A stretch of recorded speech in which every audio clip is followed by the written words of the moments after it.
Good morning, everyone. Welcome back to Unlocking the Paradigm Portal. My name is Sarah. So my episodes are supposed to release at 6 in the morning, and what I've realized is the stone that I've set for weeks now is my 5 a.m. wake up and record time. And that is awesome because I really like getting up early, but what I really don't like is feeling rushed to record and get it uploaded. So I am here to say, if you set a stone or lay a stone and it starts to not work for you, pivot. Just pivot. So I'm going back to recording in the evening and enjoying my mornings. So this is going to be uploaded a little bit late. Sorry about that. That's how it's working. So if you caught Sunday's deep dive episode yesterday, I was talking about Pandora's box. And I don't mean the cautionary tale. I mean the real one. The one in real life. The one where opening the box isn't the catastrophe. It's more liberation. And what's at the bottom of the box after everything dark has come out is hope. And this week, we're taking that thread and going somewhere very specific with it, because the box doesn't just contain random darkness. The box contains very specific things like wounds. Wounds are emotional scarring inside, wounds that were handed down before you were old enough to know you're receiving them. And today, I'm going to talk about the unworthy wound. And now remember, this is a judgment-free, shame-free, and blame-free zone. So some of these wounds were actually inflicted upon you emotionally by people around you. Some of them were your perceptions of experiences. We don't know which one, and ultimately, it doesn't matter. What matters is that the wound is there. So we're going to dive right in. You've been working twice as hard as you need to for your entire life. Does that sound about right? I feel that one pretty hard. And it's not because the work requires it. It's because something inside of you decided a very long time ago that the baseline version of you, that unpolished, unproductive, unaccomplished version, wasn't enough to justify taking up space. So you overcompensate and you overdeliver, and you say yes when you mean no, and you shrink when you should speak, and you apologize for existing in rooms where no apology was required. And the worst part, you've gotten so good at it that you've confused it with your personality. And you call it being driven. And you call it being conscientious. And you call it being a hard worker. You have built an entire identity around the compensation strategy for a wound you don't even know you're carrying until today. And that wound has a name, and it's the unworthy wound, and it didn't start with you. By the way, that's a great book. It didn't start with you, on generational trauma, which is exactly what the theme is this week. I'll find the info and I'll link it in the notes. So you are not working this hard because the work requires it. You are working this hard because some part of you is still trying to prove that you deserve to be here. And the unworthy wound is this core belief. It's not a thought. It's a belief deep down that who you are at the most fundamental level is not enough. It's not enough to be loved without conditions. It's not enough to be chosen without performance. It's not enough to rest without guilt. It's not enough to ask for what you need without apologizing for the asking. And it is not the same as low self-esteem, although they often travel together. Self-esteem is about what you think of yourself. And the unworthy wound is deeper than thought. It's cellular. It lives in the body.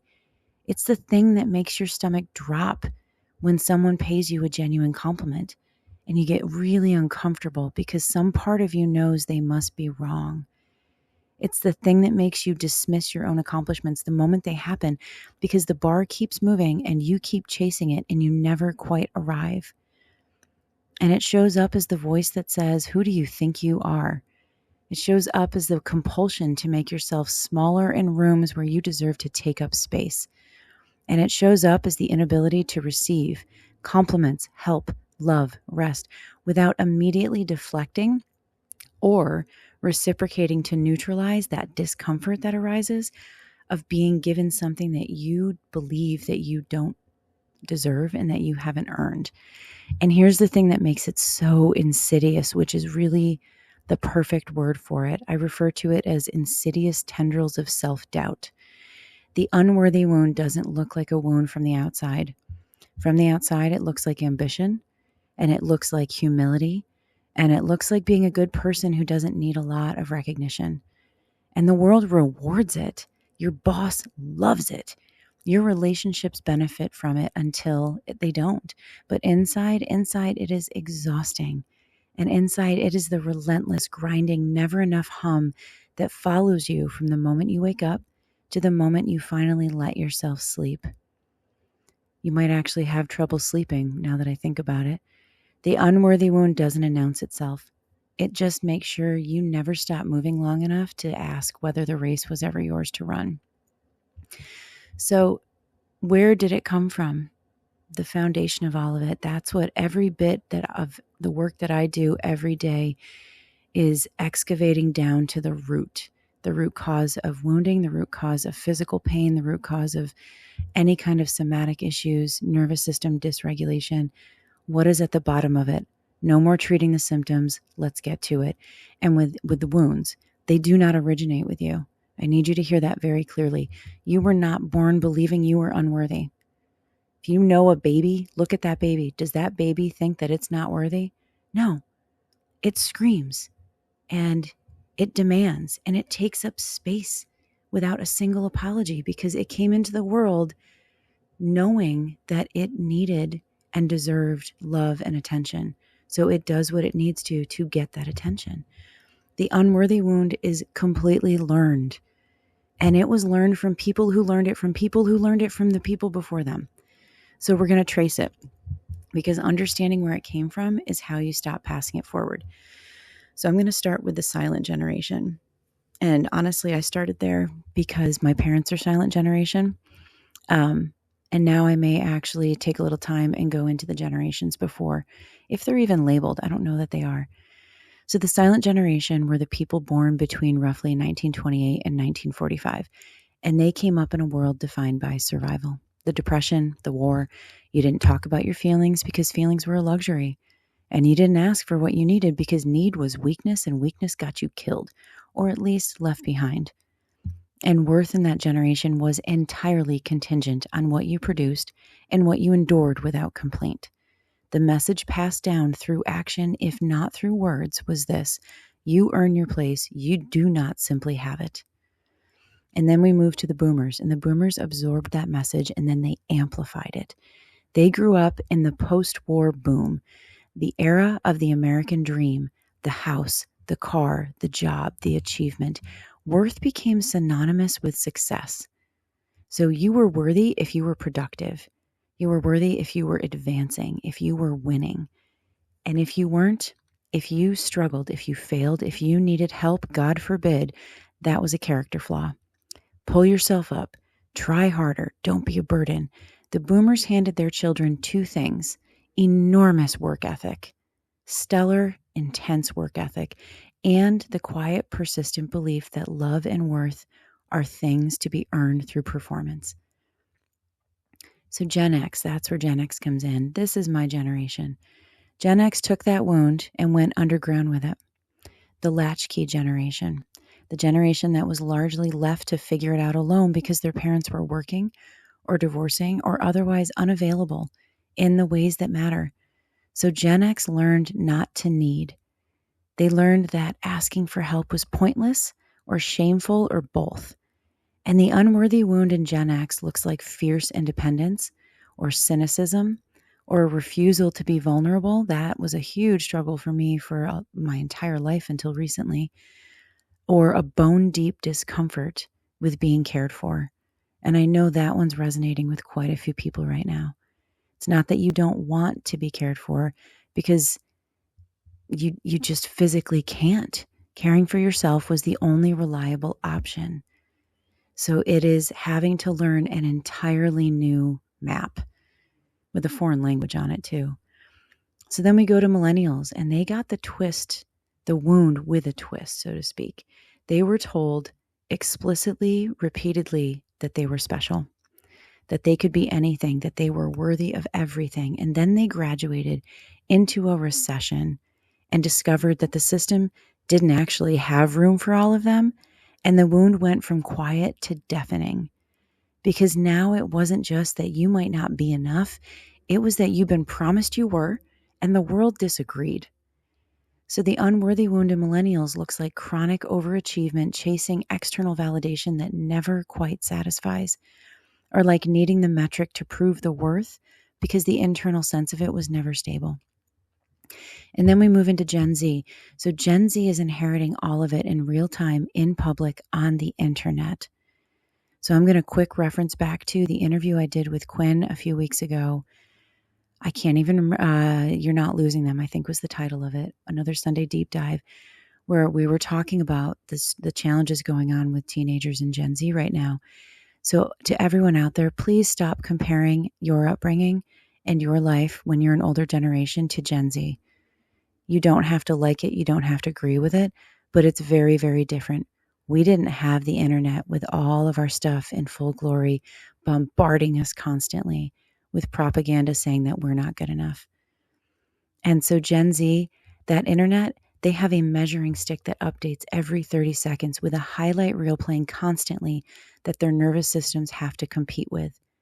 And the unworthy wound in Gen Z is immediate, and it's visible, and it is brutal in a way that no previous generation has had to navigate. Because now you don't just feel unworthy privately, you watch the evidence of your unworthiness accumulate in follower counts and engagement rates and comparison loops that never end. Different generations, different expressions, same wound, same root, same question running underneath all of it. Generation after generation, am I enough just as I am? And the answer in most family lines has been a resounding, unspoken no. And that no got passed forward.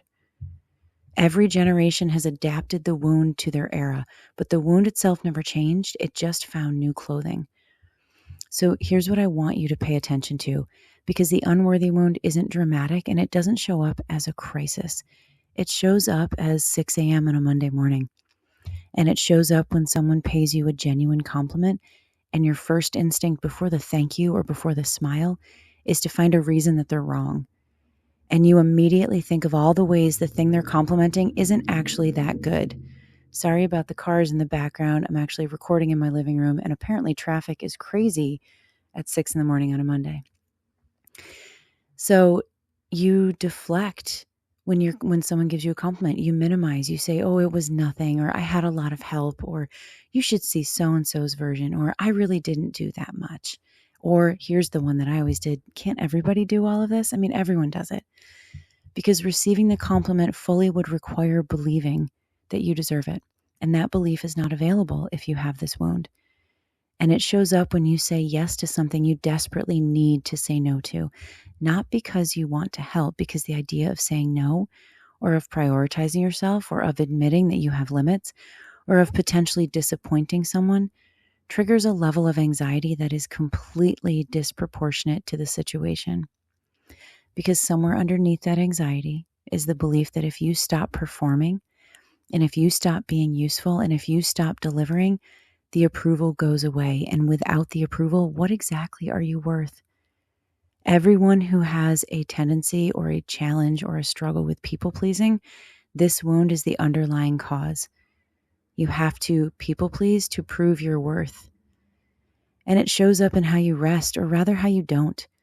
The inability to sit down without a reason, or the guilt that arrives the moment you stop being productive, or the way vacation feels like a performance of relaxation, a performance rather than actual relaxation, because that unworthy wound doesn't know what to do when there's nothing to achieve. And rest feels like something you have to earn, and you never quite feel like you've earned it. And it shows up in your relationship without asking, or with asking for help, without warning, actually. The unworthy wound makes asking for help feel like an admission of failure, or like proof that you can't manage, or like something that will burden the people around you and confirm their suspicion, or your suspicion that you are too much, or not enough, or somehow deficient. So you don't ask. You figure it out yourself, and you carry more than you should, and you call it being capable. This wound is heavily in Gen X. It shows up in the way that you talk about yourself when no one is listening. The internal monologue, the running commentary, the way you replay conversations looking for evidence that you said the wrong thing or came across badly or missed some opportunity to prove your worth. The way that you hold yourself to a standard of perfection that you would never apply to anyone that you love. And it shows up in the overcompensation because the unworthy wound doesn't always look like smallness. Sometimes it looks like grandiosity. Sometimes it looks like the person who has to be the best, the loudest, the most accomplished, the one with all the answers, the one holding the microphone. Think about that. Because if they ever stop performing excellence, the thing underneath might be visible. The thing that says, I'm actually terrified that I'm not enough. So, little side note, that's one of the reasons that I am doing this podcast is to heal this. If you go back, you might notice there were days I was posting 2 episodes a day. And I learned you have to temper it. You have to have a structure and pace yourself. And the unworthy wound is not always the person who makes themselves small. Sometimes it is the person who can never stop proving they're big. We see this in society a lot. I'm not going to say who, but there are people who want to prove how big they are. Yeah, look at it through this light now. So here's what Pandora knew, and here's the part of the story that matters for today. The scary thing wasn't what was in the box.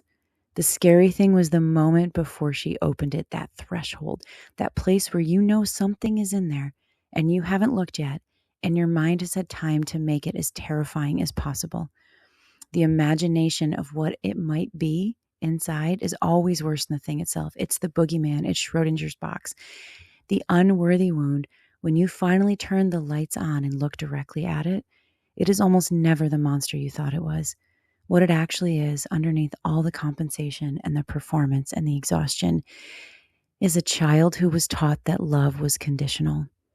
A child who learned through 1,000 small interactions over years and years that their worth was tied to their usefulness, and that approval was something to be earned, and that need was dangerous, and that asking was burden, and that rest was laziness, and that being was not enough, that doing was the only currency that mattered.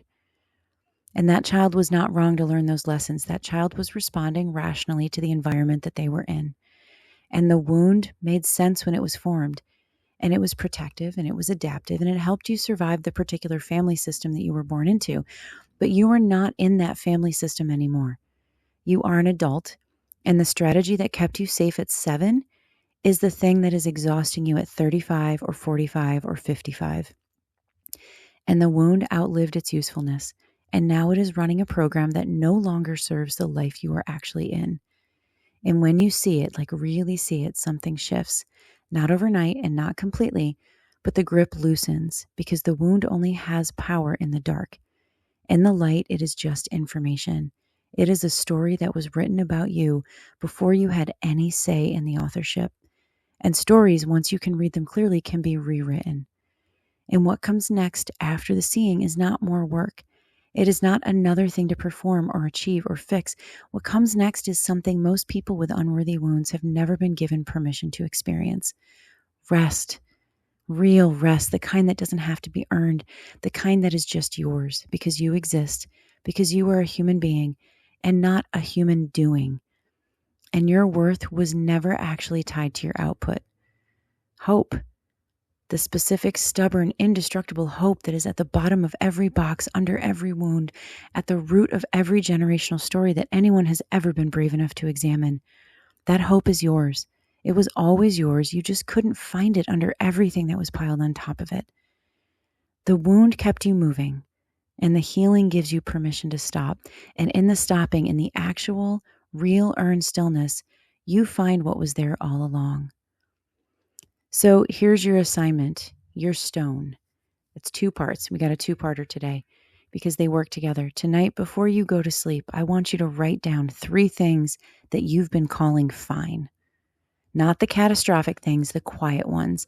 That low-grade hum you've gotten so used to that you stopped noticing it. The way you automatically apologize. The way you said yes when you meant to say no this week. The compliment you deflected, the rest you didn't take. Write them down. Give them a name. Don't analyze them. Don't try to fix them. Just stop calling them fine. And then this week, the next time that you feel that familiar pull, the pull to overdeliver, to shrink, to apologize for something that required no apology, to work when you need to rest, or to perform when you could just be. Pause for 5 seconds before you do it. You don't have to stop yourself. Don't force anything, but just notice. Name it while it's happening. There it is. There's the wound running the show. That noticing that 5-second pause between the trigger and the response is the crack in the door. It's the beginning of the light getting in. The box is already open. You are already braver than you think you are because you are here. You hit play, you're listening, and hell, you're still listening 20 minutes in.